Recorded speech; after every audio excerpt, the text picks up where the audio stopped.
നമസ്കാരം. ഇന്നിപ്പോൾ സോഷ്യൽ മീഡിയയിൽ വൈറലായിക്കൊണ്ടിരിക്കുന്നൊരു സോങ് ഉണ്ട്.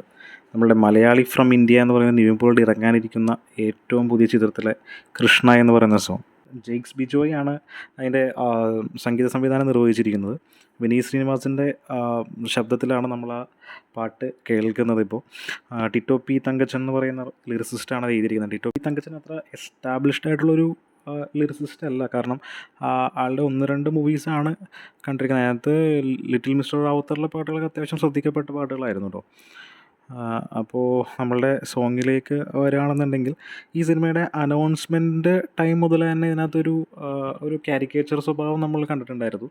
അത് ഈ പാട്ടിൽ മുഴുനീളം നമുക്ക് കാണാൻ കഴിയുന്നുണ്ട്. പാട്ടിൻ്റെ തുടക്കം മുതൽ തന്നെ കാണിക്കുന്ന അനശ്വര നിവിൻ പോളിയുടെ ആ ഒരു കോൺവെർസേഷനിലാണെങ്കിൽ നമുക്ക് ആ ഒരു കാരിക്കേച്ചർ സ്വഭാവം നമുക്ക് കാണാൻ കഴിയുന്നുണ്ട്. പിന്നെ പാട്ടിൻ്റെ ഒരു വൈബും ഏകദേശം അതുപോലെ തന്നെ നമ്മൾ കേട്ട് മറന്ന പല പാട്ടുകളുടെയും ഒരു എന്താ പറയുക, ഒരു റിസംബ്ലൻസ് പല സ്ഥലത്തും ഫീൽ ചെയ്യുന്നുണ്ടെങ്കിലും രസമായിട്ടുണ്ട്. അത് എടുത്തിരിക്കുന്ന രീതിയും ആ കളർഫുൾനെസ് എല്ലാം രസമായിട്ടുണ്ട്. ഫ്രെയിമുകളൊക്കെ രസമായിട്ടുണ്ട്. ഇപ്പം നിവിൻ പോളിയുടെ ആണെങ്കിലും ധ്യാൻ ശ്രീനിവാസൻ്റെ ആണെങ്കിലും ആ കോംബോ കാണുമ്പോൾ നല്ല ഭംഗിയുണ്ട്. പിന്നെ നിവിൻ പോളിയുടെ ഒരു തിരിച്ചുവരവ് തന്നെയാണ് ഈ ഒരു സിനിമ എന്ന് നമുക്ക് വിചാരിക്കാം. കാരണം ആ ഒരു പാട്ടിലെ ഉള്ള ആ എനർജിയും എല്ലാം നമുക്ക് നല്ല രസമായിട്ട് ഫീൽ ചെയ്യുന്നുണ്ട്.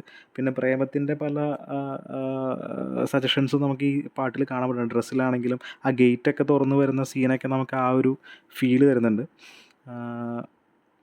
പിന്നെ അജു വർഗീസും എനിക്ക് തോന്നുന്നു ഈക്വൽ ഇമ്പോർട്ടൻ്റ് റോളാണ് വരുന്നതെന്ന് തോന്നുന്നു. മൊത്തത്തിൽ ഈ സിനിമ ഒരു നല്ലൊരു കോമഡി എൻ്റർടൈനർ ആവാനാണ് ചാൻസ്. ഡിജോ ഇതിനു മുമ്പ് ചെയ്ത ജനഗണമന എന്ന് പറയുന്ന സിനിമയിൽ നിന്നൊന്ന് മാറ്റിപ്പിടിച്ചൊരു ട്രാക്കായിട്ട് ഫീൽ ചെയ്യുന്നത്. പിന്നെ ഈ പ്രേമത്തിൻ്റെ പല കാര്യങ്ങളും നമുക്ക് ഫീൽ ചെയ്യുന്നുണ്ട്. അവസാനം ക്രിഞ്ച് എന്നൊക്കെ പറയുന്നത് എഴുതി കാണിക്കുന്ന ബട്ടർഫ്ലൈ മോഡിലാണ്. അപ്പോൾ എന്തായാലും സിനിമയുടെ ടൈറ്റിൽ അനൗൺസ്മെൻറ്റ് നമുക്കൊരു പ്രതീക്ഷ തന്നിരുന്നു.